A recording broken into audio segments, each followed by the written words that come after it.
Hello, people.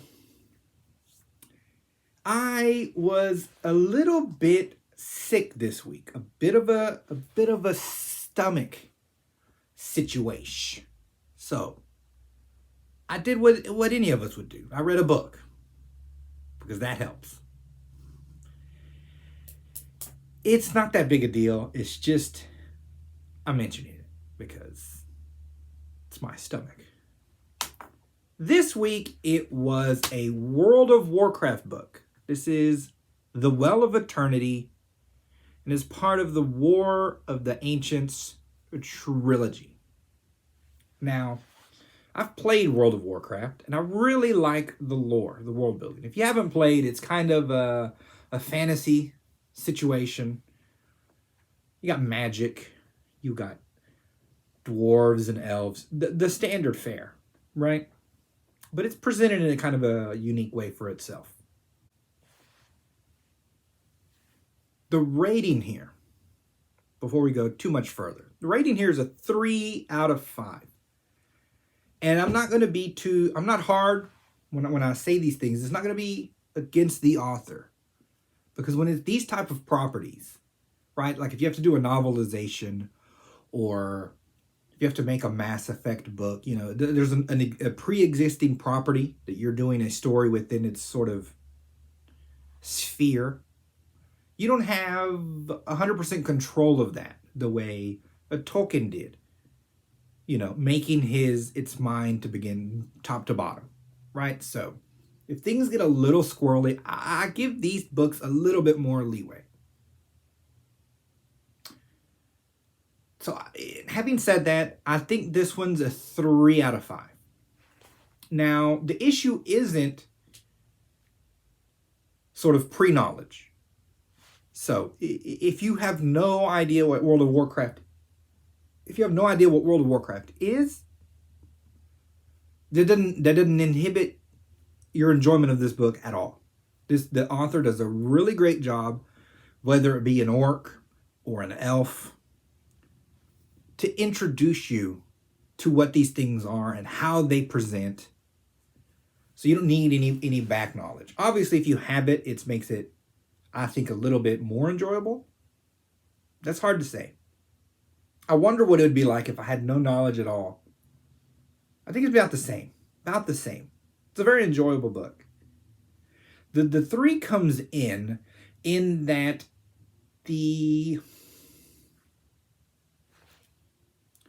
we're going one way, we sort of lose our way, right? So if we're following character A, problem A, we shift off of that to a new problem and new characters and let them finish the book. So our original issue isn't dealt with, right? A little disjointed, right? If I had all 3 in one book, it'd be better. But I don't. They sell them in 3 different books. So you have to judge it this way. So know it going in if you're not already a fan, that this isn't going to give you by itself a standalone, enjoyable ending. It's one of those open-ended, you'll have to buy part 2 and probably part 3, which I have. I'm going to get to eventually. I haven't read those yet, so I can't tell you right now if you're good to start the whole journey. So you're forewarned there. But if you have played the game, and you do like the lore, I feel like this book does a great job at... I feel like it's a better presentation of some of the things that you deal with in the game. In the game's defense, obviously, it's an old game, right? So it's not like you could give me everything in the Unreal Engine souped up out of its mind and show me it in the scale that it deserves. But the book doesn't have that problem. It's always one of the benefits of reading books is authors don't have to deal with a budget the way movies do, right? I can scale it as much as I want. I can give you all the graphics I can think of. It's the fun. And our author does that. Leaps and bounds. We start with this sort of turbulent waters. Purple water, turbulent, lightning streaking across it, this evil green. And again, they hint throughout, if you know the game, sort of green is never particularly good in this sense, right? Green magic. It's always fell magic and it's bad. And it's this dual purpose our author keeps up with the whole time, where he can feed the fans with the non-fan, with the new person, with the same verbiage, because he uses the proper words, right? So if you're not a fan, this large, purple, mysterious body of water with lightning arcing across it, you already get this ominous, heavy, intense issue coming from it. And then it turns out that that's the Well of Eternity, which, again, it's big if you know the game. I don't know all the lore in the game. I'm aware of characters. I'm aware of sort of large names, but I didn't play all the raids to know all the story. So a lot of this hit me as new. He describes the castle built around it, which, okay, in the game, this is stuff that happened way almost at the beginning of time. Right?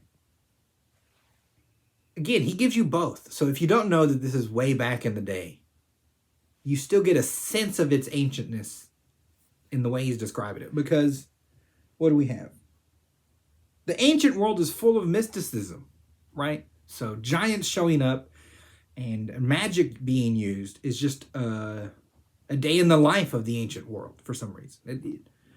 When the ancient Greeks talk about, you know, the north wind, magic and this and that, it feels like it fits an old history, even for real history.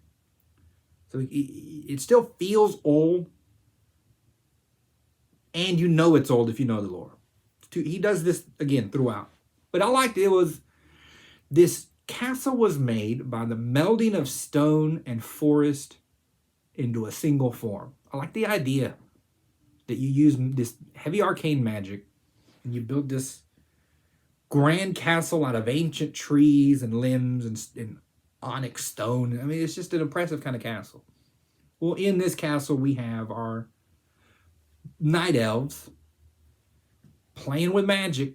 You know how mages like to play with magic. They're messing with this Well of Eternity. Now, we know this. If you're new, you know it's an ominous situation they're in. We then cut, and it's mid-chapter, so I'm assuming... Now, I listened to it. I have a one-print version of it. Might listen to all three. I like the guy who reads it. But when you read a book, you can space something, right? Just an indentation, an extra space, and you know we've sort of changed subjects without having to do a new chapter. I don't know if we did this or if they're just mushed on together. I'm going to assume there's some spacing here because we'll go from those elves messing with that right to Crassus, another character, and then we'll go from him to another character. We bounce around all within a single chapter. I don't think the chapters have names either. We cut to our dragon, and again, the sense of scale we have on the size of these dragons, his power. He can look at a crystal and he can view anyone on Azeroth, the world we have here. Our dragons can be dragons, full scale, swat you with one finger, or they can shapeshift themselves into human size, walk around as humans. It's very fun. And I think this is what WoW does a lot, World of Warcraft does a lot for, I say, this genre, right? You have your Tolkien, and then a lot of our rules come from Tolkien, right? Dwarves don't like elves. Dwarves are this kind of hardy. Elves are smooth and pretty, etc., etc. But we don't... World of Warcraft can grab those and then add to it these magical elements. More in-depth,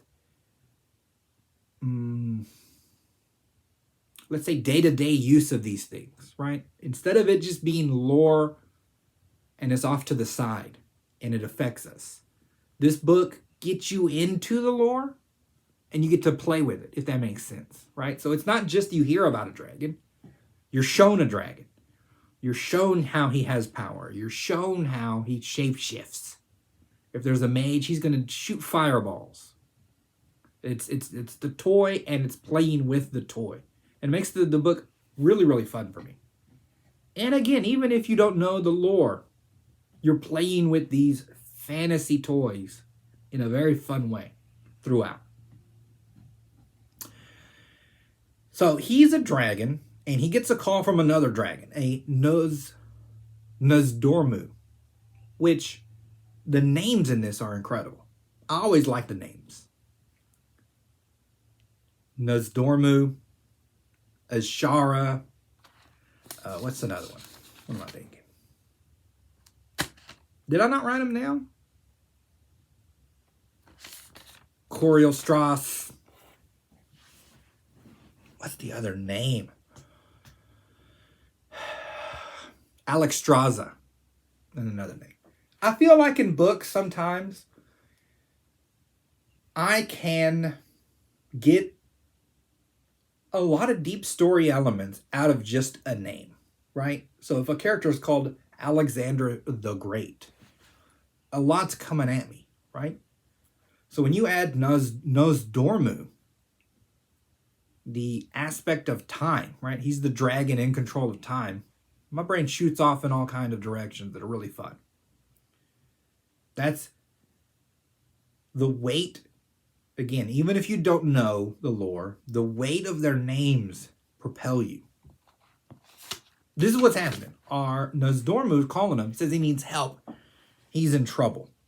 And our guy, who we've already established is a dragon, a strong magical dragon, is like, Nozdormu is stronger than I am.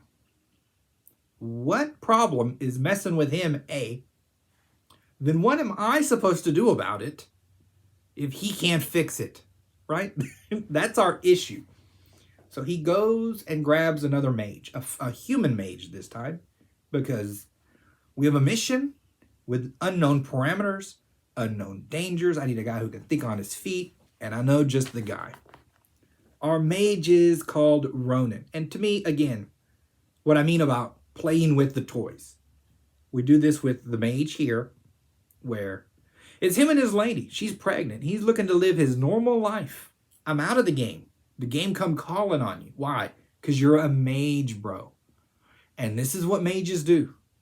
You sling spells and you get up into situations that you probably ain't got no business in, but it's on you to do it. Who I can't call a warrior to do it. What's a fist fight gonna do, so to speak, right? I love when stories do this. It's the same as what is it? The feel of Gandalf in The Hobbit, where he feels like he's just coming in and out of the story. Why? I mean, he's a wizard. Wizards got to go do stuff, bro. He's busy. I love that type of a busy. What is it? They're not nosy, but they're very interested in the world. They dig around like gerbils. They get into trouble, and then they have magical powers to get them out of it. It's a catalyst. It's so fun. Very mage-like to me in this book. We cut to our orcs. Huge, green, strong. And again, he has a limited amount of time, so he says their war chief, Thrall. Just saying the word war chief. And then he surrounds it with, they have humble homes, but stone structures. I already picture it. I can already picture a type of people whose leader they'll call a war chief. You know? He gives you a lot like that. He gives you a lot. It's a really great writing.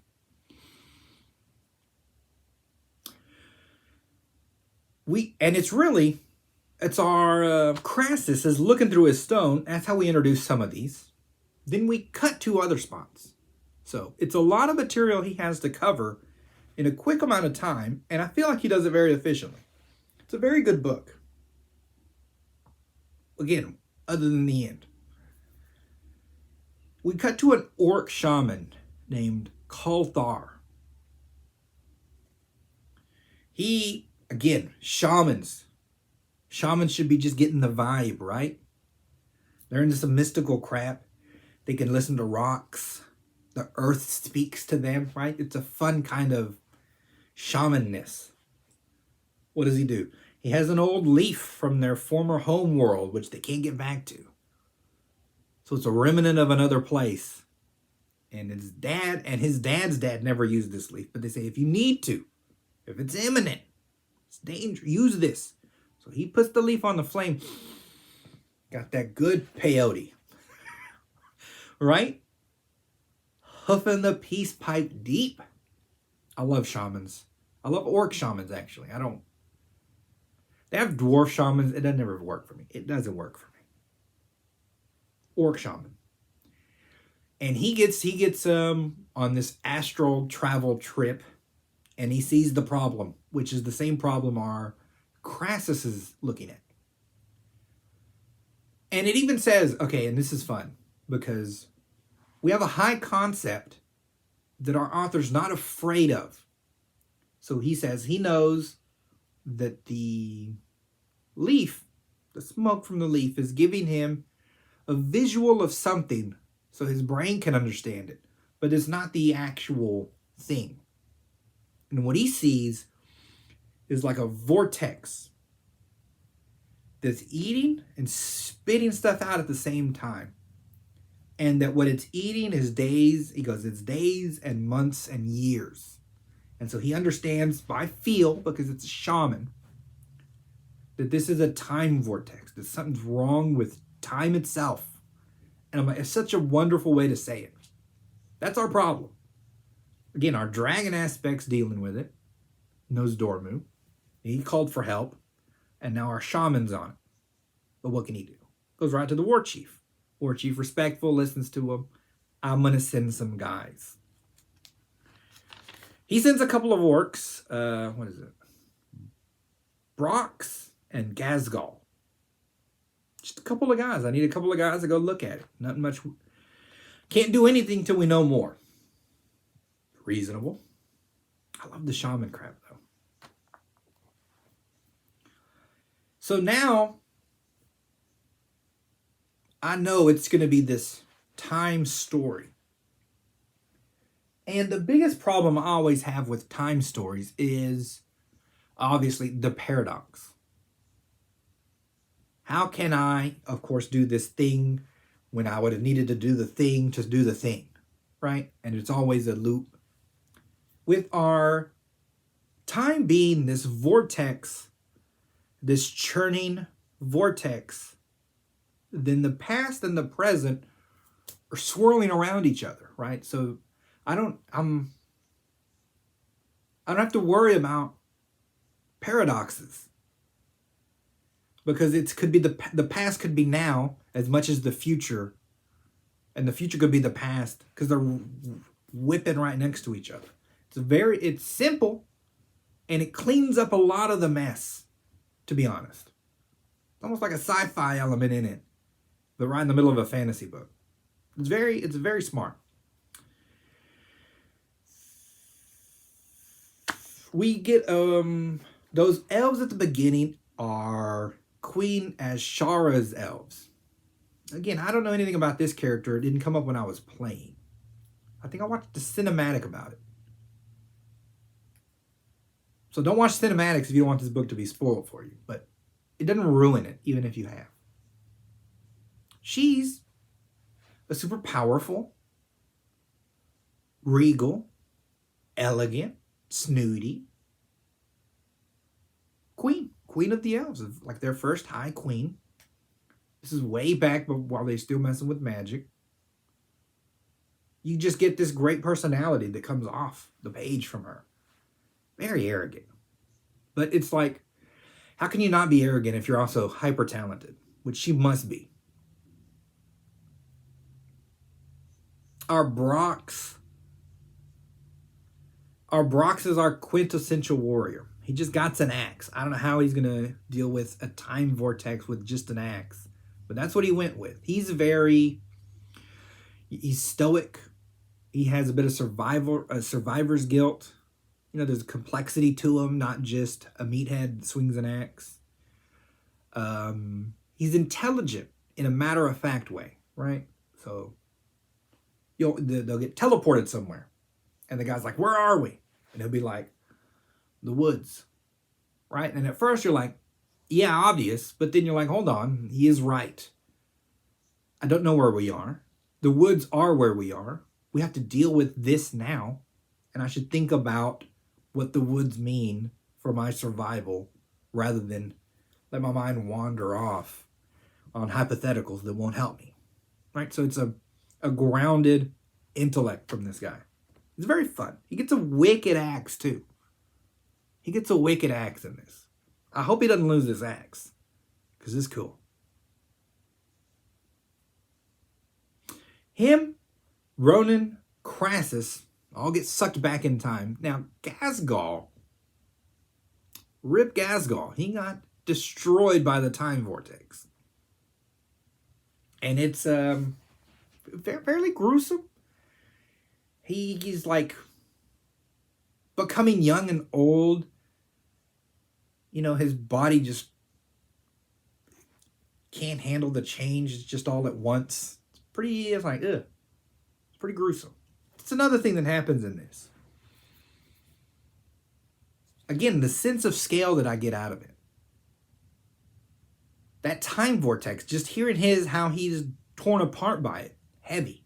When they fight enemies, you get the sense of the scale of war, refugees, of this extended battle, more than you get in even little cinematics from the game. It's more.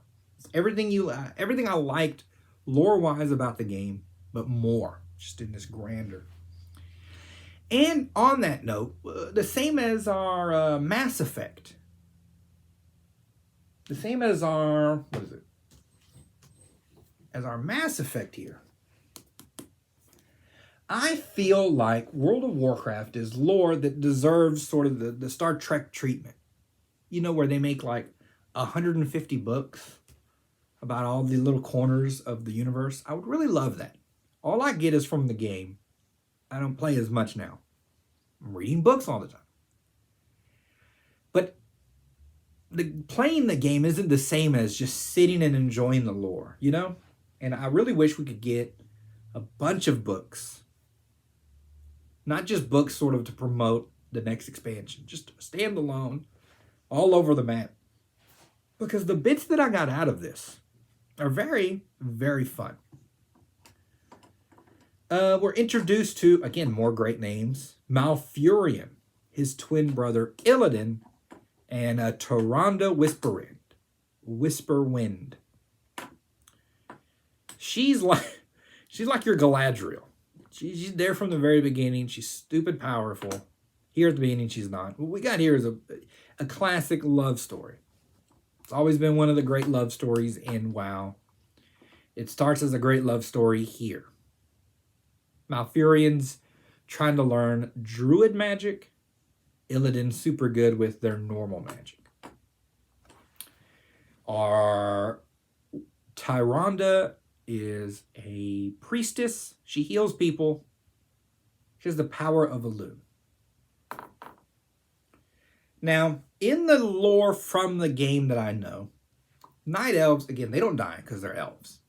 But way back in their past, they messed with magic. Now, when I played, they didn't let elves be mages. And I always wondered why. This book sort of tells you why.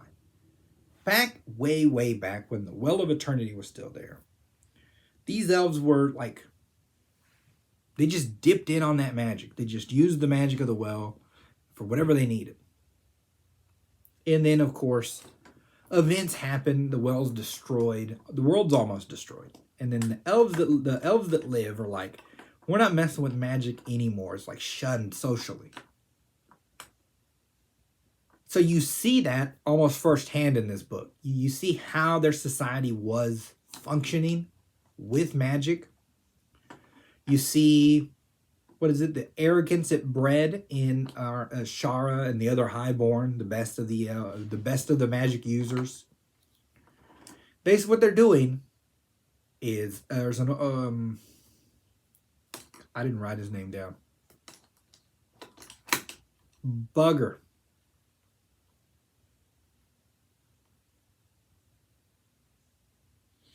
It's not Sethune. It's the guy who stabs the world, Sargeras. It came to me. He stabbed the world with a sword. It doesn't happen in this book. Sargeras is like part of the Burning Legion. And somehow, through the Well of Eternity, which is a source of magic power, he started talking to one of these cats. And it's like, he messes with your mind. He seduces you, so to speak, if you could be seduced. And if you're a power-hungry elf, he could seduce you with some power. So he seduces these highborn. And I think Ashara, with this lust for power, to just open a gate and let his through, and then he'll put you on a pinnacle. Right? Of course, he's pure evil. But this is what's happened. This is what happens. They open, the Burning Legion comes in, which, again, Burning Legion, I don't even know. I need to know more to know that's bad. They show up, it is bad. It's as bad as you think. And in the detail we're given, it has more impact than I get from the game. Which, again, I think if I read all these books, then went and played, I might enjoy the game more. Which I guess is the purpose.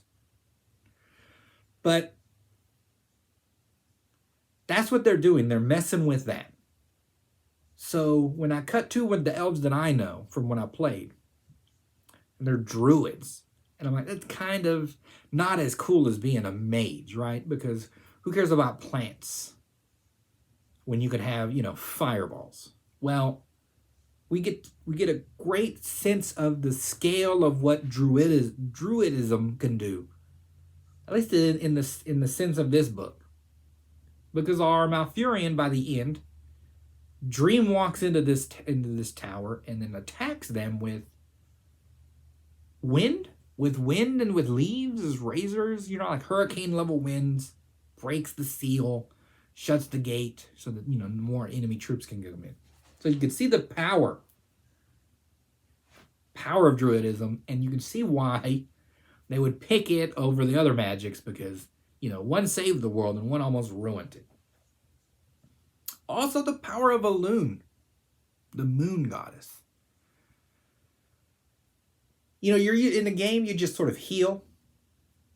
But Tyrande does prayers and moonbeams actually come and just settle on people and then heal up burns and stuff. It's very fun. Again, play with the toys. If you have a priest who can heal, show me the magic of healing, right? Show me how that works a little bit. It's very fun. But here's where it kind of earns its 3 rating. Because Malfurion, Illidan, and Tyrande Whisperwind are very important to the rest of the lore of World of Warcraft. They're big, important characters. Tyrande ends up leading the Night Elves. She marries Malfurion, but I think for a good chunk of the time when I was playing, he was asleep in the Emerald Dream. Again, which sounds goofy, but after you read this book, you understand it's like he can guard the spirit realm, and then she can guard the physical realm, if that kind of makes sense. Ish. I'm not exact on all of it. And Illidan kind of goes bad and then good and then bad again. He's like your Sasuke if you watch Naruto. He's sort of the emo pretty boy. Because he's the one who lost out in the love triangle. What are you going to do? What are you going to do, bro? But again, none of that's in this book. But the weight of these characters is either known or pressed upon our author. Because instead of following Ronan and his trip through time and the issues with Nozdormu, we get sidetracked by their love story, and they end up the heroes of this sort of half of the book, right? So we didn't start with them. We shouldn't end with them. But we can't start with Ronan and end with Ronan because his problems are bigger than one book. You see what I mean? So it's mismanaged, I say, but I can't blame the author because that's how corporate might have wanted it. It is somewhat historical, so that once you start to pull the string, it has to follow a chronology, I guess, so to speak. Then, the Burning Legion rips through. Again, this is a fun part too, as hard as it is. The Night Elves are used to having the well to fight with, but it's blocked off from them to get more of the evil through. So they're just fighting with swords. They're losing horribly, but they're not quitting. And what you get in this is, it's like a 2-3 day battle. It's one of those old school sword and board. We're swinging at each other for 2 days. They were fighting the Burning Legion. Losing the whole time, but holding off till, refugees can get as far away as possible. And they also don't know if they go down, who in the world could even stop them, right? This is the most advanced city in Azeroth as far as they know. As far as anyone knows, right? So they're fighting honorably and losing. I love that. I get that sense of the battle. Almost on the ground of it. Very heroic. But of course they win after Malfurion breaks the seal and then the well's open to him again. Then they just start, magically ripping these fools apart. And they're vicious about it. But you have to be, because the Burning Legion is mindless killers. See, but that's how our story ends. It ends with a sort of a Malfurion, Tyrande-led situation instead of following our original cats. Now, our original cats it's a good thing to bring up, just as an interesting point. They say, we don't want to interfere too much, because if we do, it could interfere with the timeline and ruin the future. And I'm like, it's what our characters say. So it's just their opinion. It's not like the author says it, so I don't have to take it as sort of a hard fact. If that makes sense, the distinction I'm making. Because I'm sitting here thinking, and one of them is describing, of course, the Burning Legion comes through. If you warn them, they can stop it from happening. It's got to be good.